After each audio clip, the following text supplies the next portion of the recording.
기도하겠습니다. 어저께나 오늘이나 하나님 영원토록 변함없는 주님을 찬양합니다. 저희들을 또 이 아침에 깨워주시고 오늘의 하루를 허락하시고 또 첫 시간을 주님께 나아갈 수 있도록 은혜 베풀어 주심을 감사합니다. 주님 말씀을 통하여서 저희들 깨닫는 주님의 은혜와 지혜가 있기를 간절히 원합니다.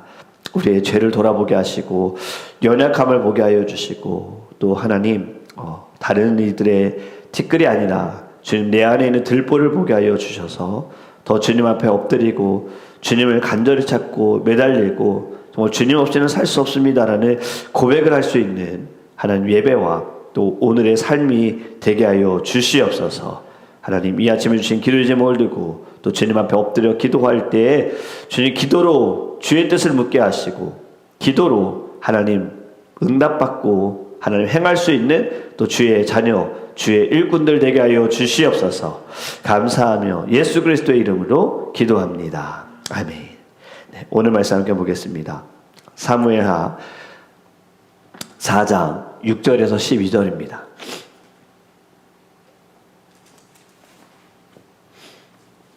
사무엘하 4장 6절에서 12절입니다. 제존 성경책인 구약성경 469페이지입니다.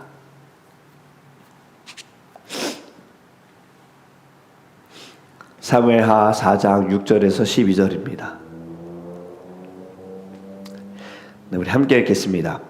레갑과 그의 형제 바하나가 밀을 가지러 온 채하고 집 가운데로 들어가서 그의 배를 찌르고 도망하였더라. 그들이 집에 들어가니 이스보셋이 침실에서 침상 위에 누워있는지라 그를 쳐 죽이고 목을 베어 그의 머리를 가지고 밤새도록 아라바 길로 가 헤브론에 이르러 다윗 왕에게 이스보셋의 머리를 들이며 아뢰되 왕의 생명을 해하려 하던 원수 사울의 아들 이스보셋의 머리가 여기 있나이다. 여호와께서 오늘 우리 주 대신 왕의 원수를 사울과 그의 자손에게 갚으셨나이다 하니 다윗이 부에롯 사람 림몬의 아들 레갑과 그의 형제 바하나에게 대답하여 그들에게 이르되 내 생명을 여러 환난 가운데에서 건지신 여호와께서 살아계심을 두고 맹세하노니 전에 사람이 내게 알리기를 보라 사울이 죽었다 하며 그가 좋은 소식을 전한 줄로 생각하였어도 내가 그를 잡아 시글락에서 죽여서 그것을 그 소식을 전한 가품으로 삼았거든. 하물며 악인이 의인을 그의 집 침상 위에서 죽일 것이겠느냐. 그런즉 내가 악인의 피 흘린 죄를 너에게 갚아서 너희를 이 땅에서 없이 하지 아니하겠느냐고 청년들에게 명령하며 곧 그들을 죽이고 수족을 베어 헤브론 목가에 매달고 이스보셋의 머리를 가져다가 헤브론에서 아브넬의 무덤에 매장하였더라. 아멘. 네, 오늘의 말씀을 통해서 우리 안에 있는 요압, 그 요압과 같은 우리의 심령을 우리가 깨달으며 우리 하나님께 믿음으로 나아가기를 간절히 원합니다. 네, 우리는 지금 흔들리는 시대에 살아가고 있습니다. 지금 많은 것들이 흔들리죠. 경제도 흔들리고 가정도 흔들리고 교회도 흔들리고 또 사람의 마음도 흔들립니다. 네, 예전에는 당연하다라고 생각했던 것들 지금 우리가 살아가는 이 시대에는 더 이상 이제 당연하지 않습니다. 그리고 사람은요 흔들리기 시작하면요 본능적으로 두 가지 반응을 보인다고 합니다. 하나는 두려움이고 하나는 조급함입니다. 내가 이것이 좀 마음이 흔들린다, 내 삶이 흔들린다, 내가 좀 어려움을 갖는다 이럴 때 내 안에 찾아오는 것은 두려움인 거예요. 그 두려움이 우리를 막 움츠러들게 한다는 거죠. 또 다른 것은 조급함입니다. 빨리 해야지, 어떻게 해야지, 벗어나야지 막 이런 것들이 또 우리를 어떻게 하느냐, 죄로 달려가게 합니다. 정말 봐야 할 분은 보지 못하고 들어야 할 말씀은 듣지 못하고요, 그냥 늘 빨리 내가 해야 된다, 어떻게든 내가 벗어나야 된다, 여기에 마음을 둔다는 거죠. 오늘 사무엘하 4장이 우리가 읽은 오늘 말씀이 바로 딱 지금 그런 시대의 이야기입니다.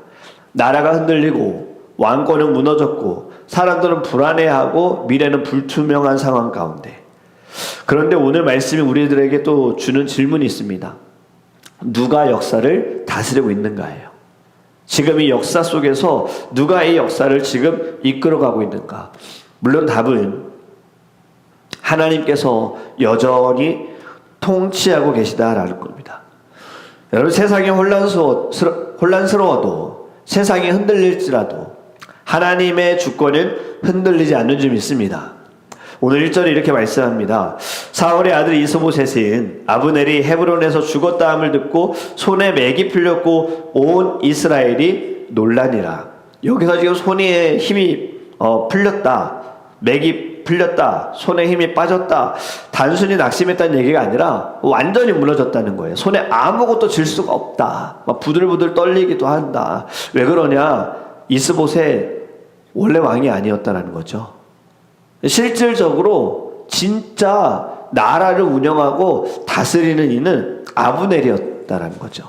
이스보셋은 겉을 보일 때만 왕이었지 아무런 힘도 능력도 없었고, 그는 지금 아브넬이 죽으니 더 이상 견딜 힘이 없었던 거예요. 온 이스라엘이 논란이라 이 나라 전체가 흔들렸다는 얘기입니다. 여러분, 인간은 하나님이 아니라 다른 것을 의지할 때 반드시 무너집니다. 지금 이스보셋은요, 왕의 자리에 앉아있지만 실질적으로 하나님을 의지한 적이 없어요. 성경을 읽으면서 그가 하나님에 대해서 이야기한 거 본 적도 없습니다. 아브넬을 의지한 거예요. 의지했던 아브넬이 무너지고 없으니 그도 무너지게 됐다라는 거죠. 여러분, 지금 사람을 의지하고 체계를 의지하고 권력을 의지한다. 하지만 인간이 붙드는 것은요, 결국에는 무너지고 맙니다. 사라지게 되어 있습니다. 우리가 붙들고 있는 것이 무엇인지를 좀 돌아봤으면 좋겠습니다. 건강인지, 돈인지, 자녀인지, 아니면 경력인지, 아니면 사람의 관계인지. 그런데 하나님은 때때로 우리가 붙들고 있는 것을 흔드실 때가 있어요. 왜 흔드시는가? 우리가 진짜 의지할 분이 누구인지를 알게 하시기 위해서, 하나님이 하나님됨을 알게 하시기 위해서, 우리가 지금 의지하고 신뢰하고 있는 것이 우리를 바꿀 수 없고 우리에게 힘을 줄 수 없고 우리의 인생에 구원할 수 없다는 것을 깨닫게 하시기 위해서 하나님 우리가 의지하는 것을 흔드실 때가 있다는 겁니다.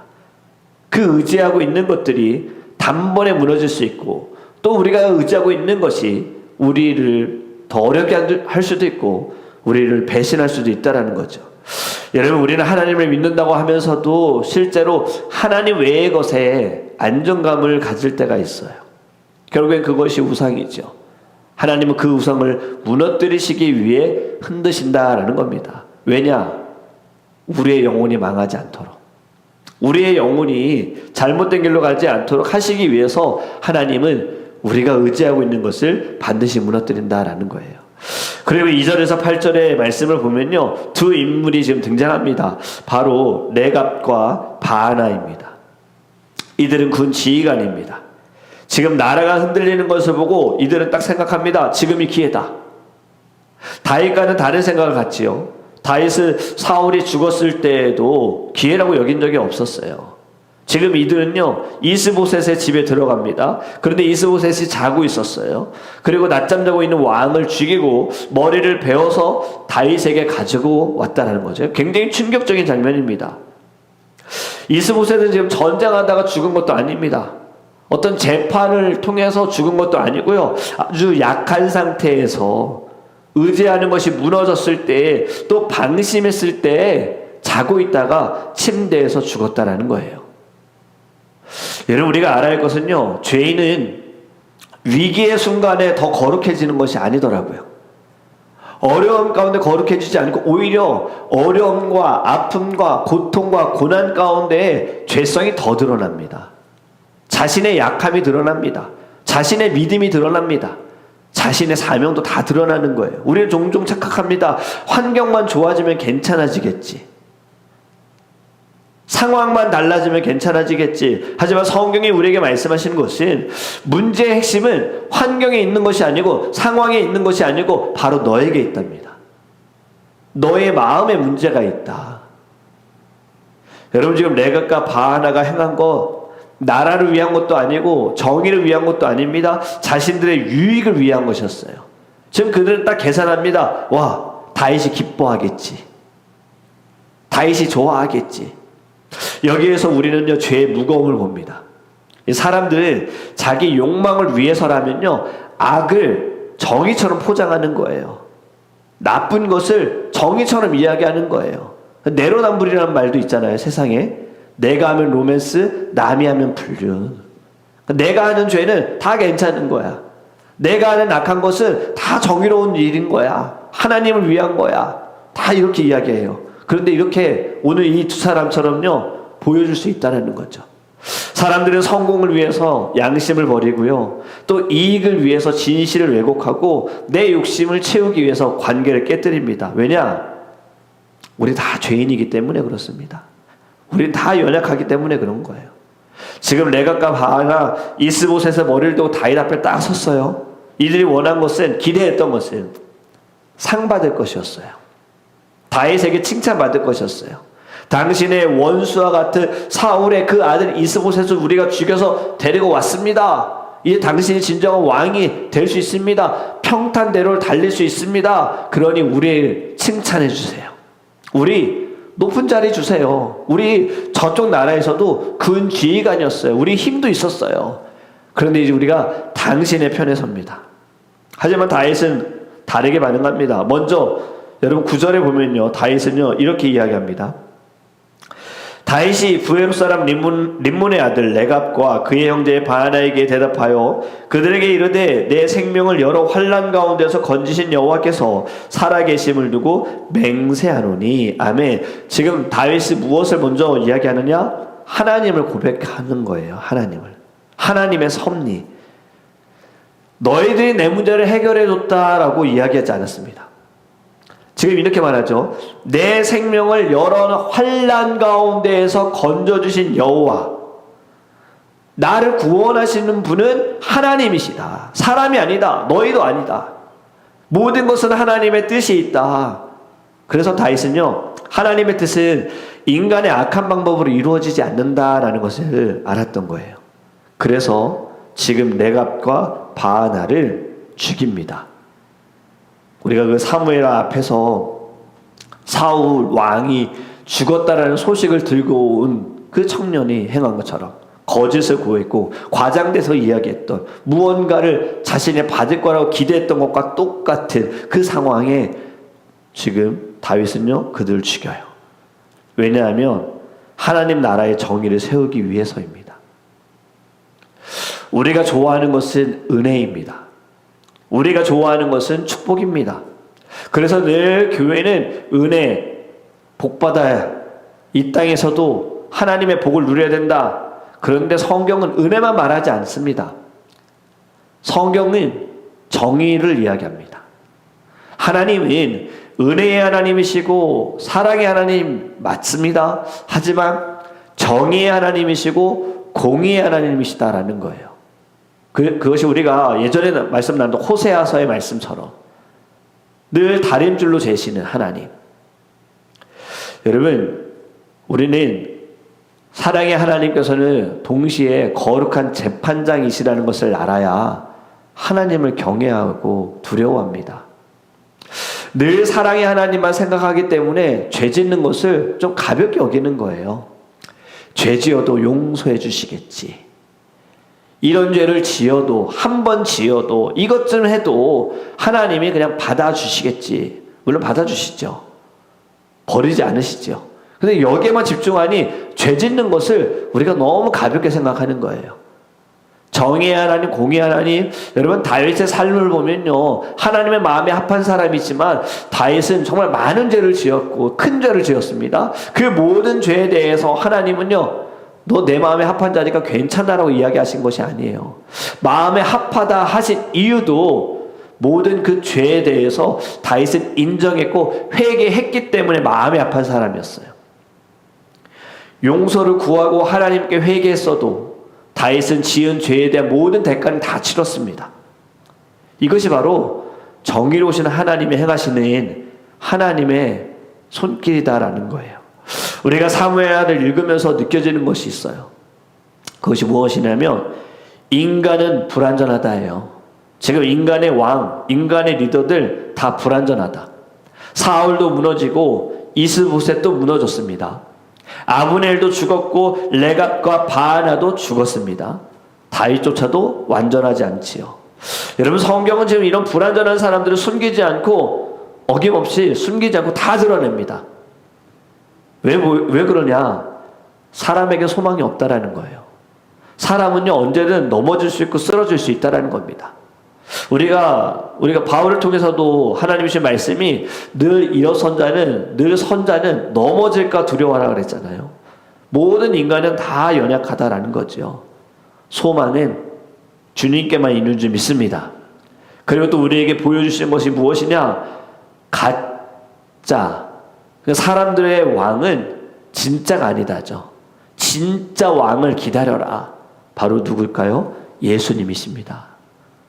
우리를 위하여서 생명을 내어주셨고, 그리고 진정한 심판을 위해서 곧 다시 오실 만왕의 왕이신 예수님을 기다려라. 오늘의 말씀을 정리합니다. 여러분, 우리가 사는 이 세상 많이 흔들리죠. 경제도, 미래도, 심지어 교회도 흔들립니다. 이번 청년들 함께 수련회 하면서 기도 제목을 보면 역시 좀 마음에 불안함이 있는 것 같아요. 공부하는 것도, 일하는 것도, 내가 이것을 왜 해야 되는지도 잘 모르겠고, 앞으로 어떠한 삶이 자신에게 주어질지도 모르는 그런 불안함이 느껴졌어요. 여러분, 이 시대가 그렇습니다. 자꾸 우리를 흔듭니다. 하지만요, 하나님은 절대로 흔들리지 않으시다라는 거예요. 세상은 변하고, 세상은 넘어지고, 세상은 우리를 공격한다 할지라도 하나님은 우리를 붙들어 주시는 줄 믿습니다. 그렇기 때문에 우리는요, 하나님의 섭리를 신뢰해야 합니다. 모든 것에 하나님의 뜻이 있다. 오늘도 하나님의 뜻대로 되어질 것이다.